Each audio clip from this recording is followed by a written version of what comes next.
Geninho, a gente está, durante o jogo, correndo, principalmente no primeiro tempo, mas a gente viu no geral, né? A gente viu um Avaí muito abaixo daquilo que a gente viu sob o seu comando. Acho que, sem dúvida alguma, a pior apresentação da equipe sob o seu comando. O que aconteceu com o time hoje? O que aconteceu isso?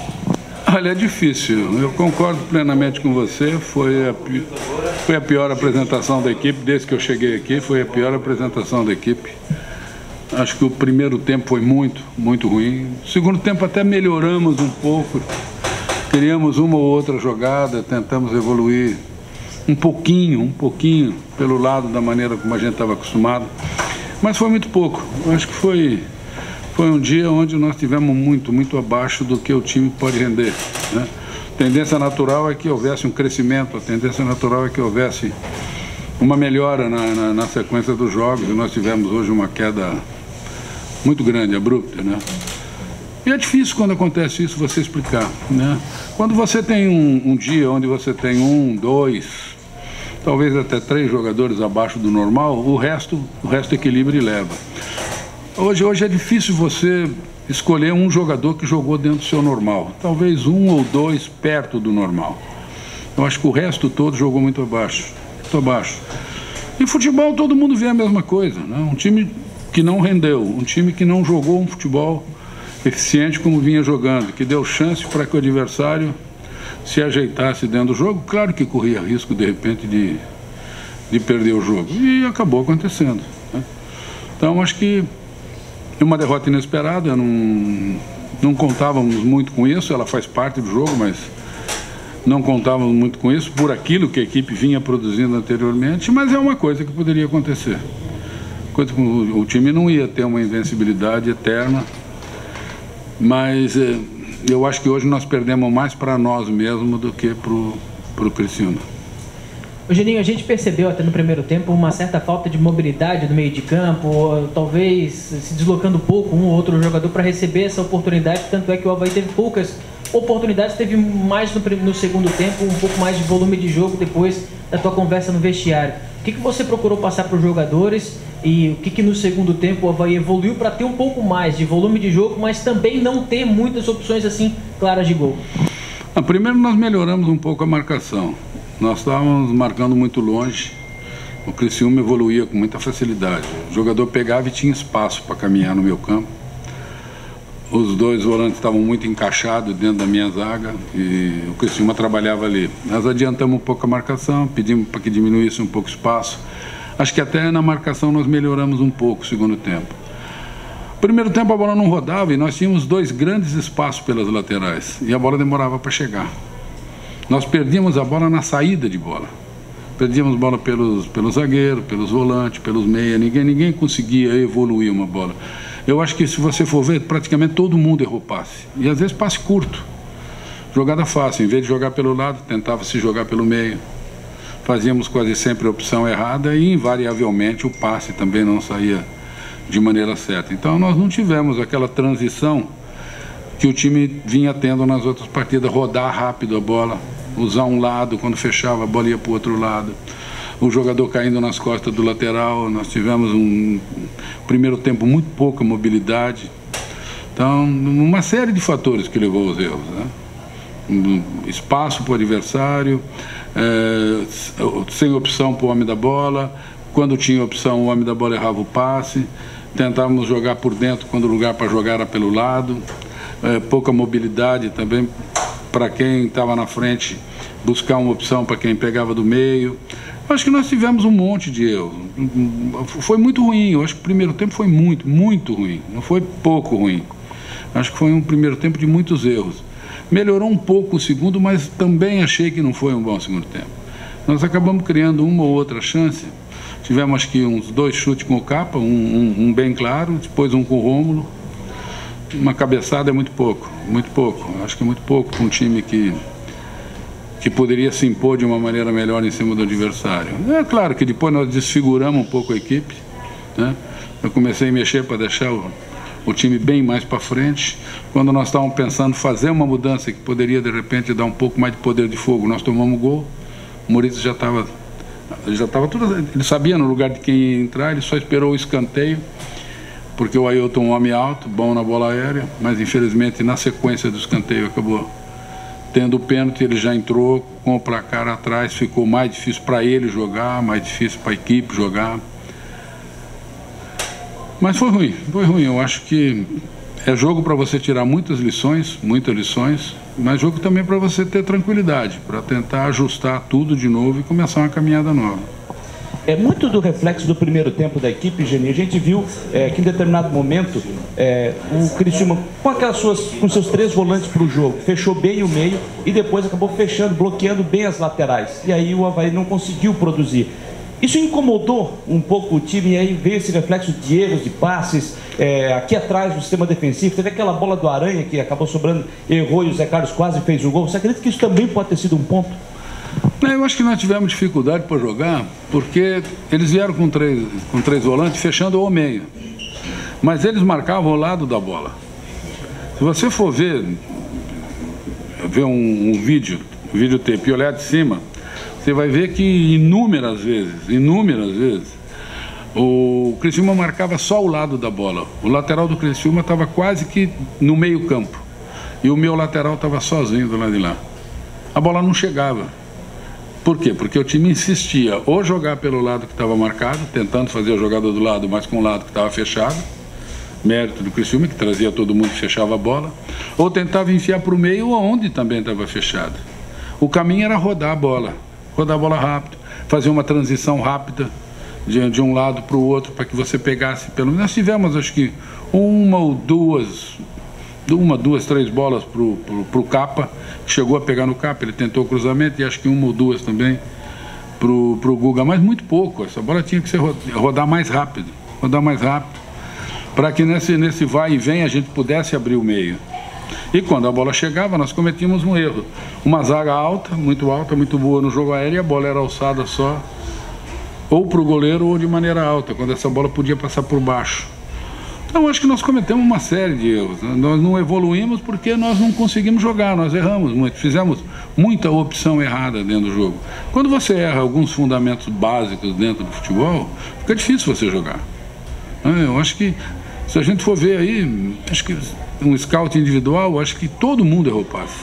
E alguns erraram passe que quase propiciaram um contra-ataque, gol do adversário. Nós perdíamos bola numa região muito perigosa. Na nossa intermediária nós perdíamos algumas bolas, né? Até o próprio Aranha, numa jogada que um jogador experiente, de repente, quase que vacilou ali, quase que propicia um gol. Então, é o que eu falo, um dia muito ruim, onde fica difícil. Você só explica desse jeito, nós erramos muito. Nós erramos demais, ninguém produziu dentro daquilo que eu acho que pode produzir. Se você perguntar para mim quem se salvou, eu vou ter que ficar pensando um bom tempo para ver um que jogou mais ou menos. Talvez o Guga. Não foi tão agressivo, mas fez um jogo um pouco mais redondo. Eu acho que praticamente o resto, todo mundo teve um pouco abaixo. Alguns muito abaixo e outros um pouco mais abaixo daquilo que nós poderíamos produzir. Ô Geninho, a gente viu hoje do Renato uma dificuldade em ter aquela efetividade que ele tem, de ter aquelas jogadas agudas, até entrando no meio da defesa adversária e proporcionando ao Avaí algumas oportunidades que o Avaí teve em outros momentos. E aí talvez tenha faltado um pouco de armação também no primeiro tempo, principalmente. No segundo tempo teve um pouco mais de volume de jogo, mas não teve aquela chance clara, como você falou, talvez a do Capa, mas muito pouco. E aí te pergunto se a substituição do Pedro Castro, a saída dele, talvez não pudesse ter sido feita no intervalo, porque ele era o jogador que mais tem essa característica de armar um pouco as jogadas, e até com a entrada ou mesmo do Moritz, ou até mesmo como você fez a entrada do Getúlio. E queria encaixar uma outra pergunta. Um pouco antes da expulsão do Moritz, você chamou o Marquinhos, estava conversando com ele. O que te fez não colocar o Marquinhos naquele momento? Não, depois da expulsão, o Marquinhos teria que entrar e ajudar na marcação.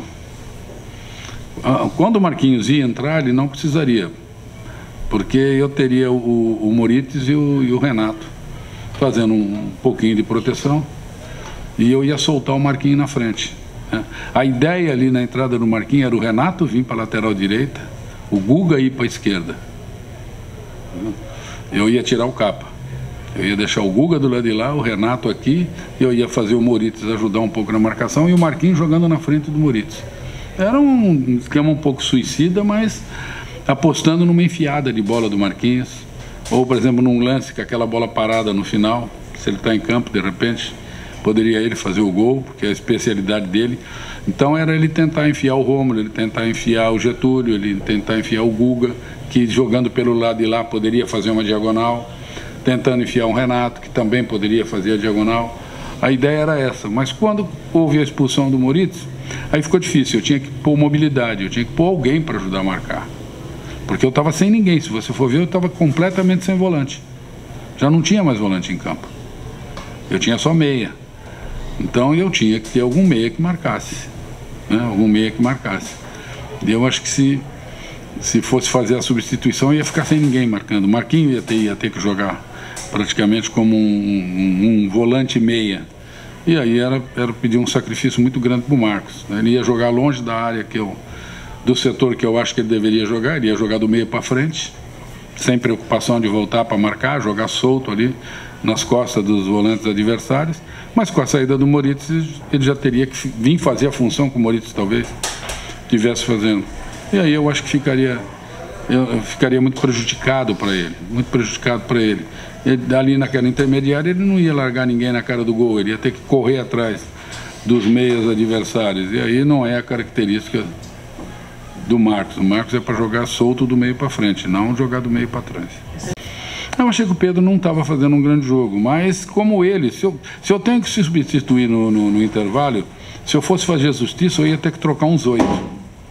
Se eu troco um só no intervalo, eu ia estar cometendo uma injustiça muito grande.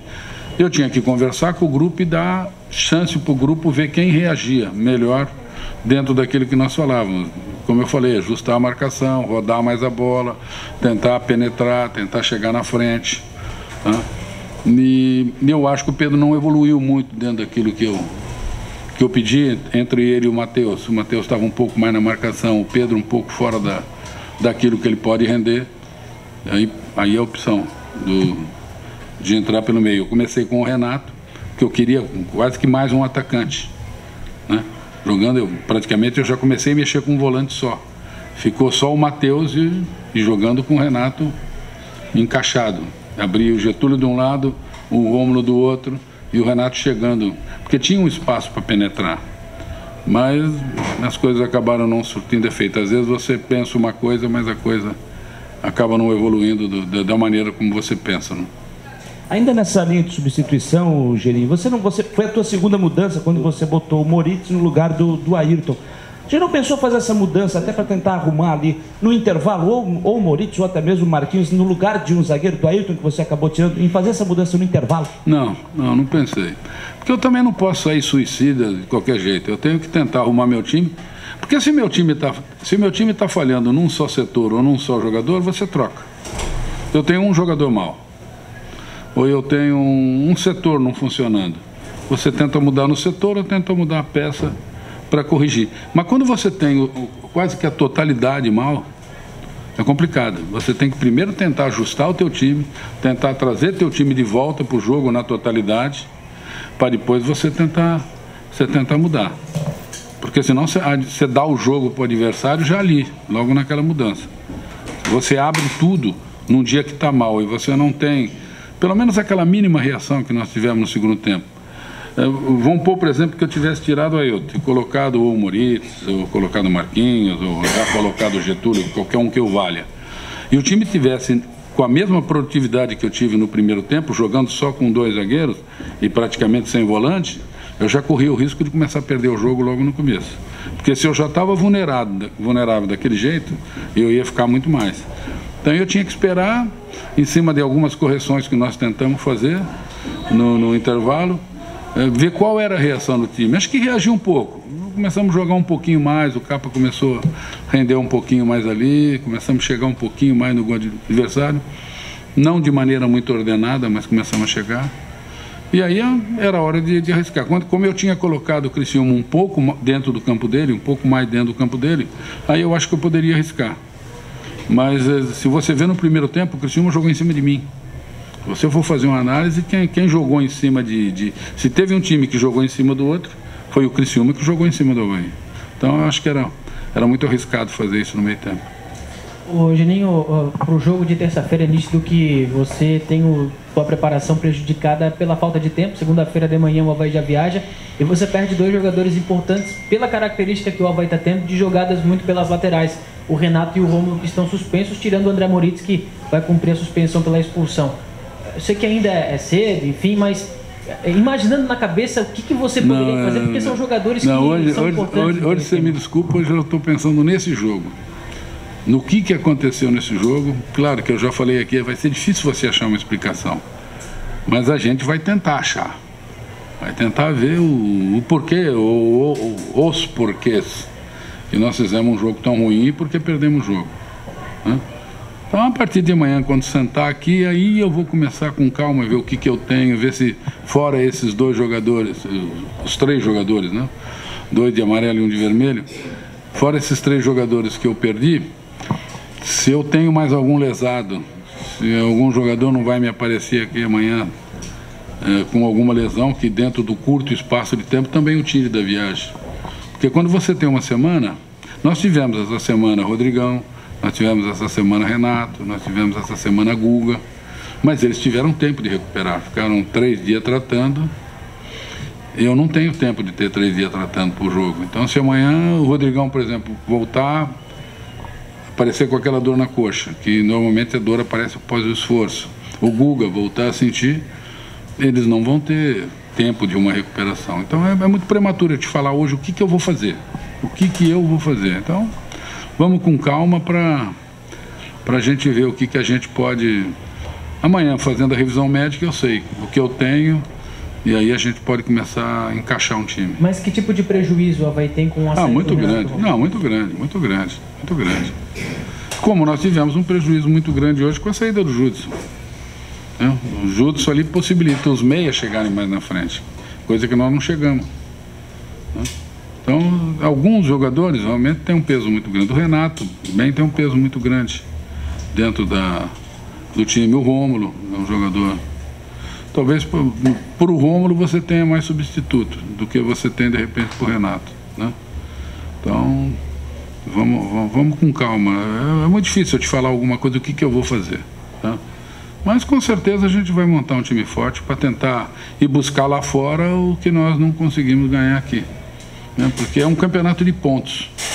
Você perde em casa, você tem que buscar fora. A matemática é muito simples. Nós temos que chegar lá no final da competição aí fazendo se você for copiar os anos que fizeram com que as equipes subam, 64 pontos mais ou menos, é mais ou menos isso, né?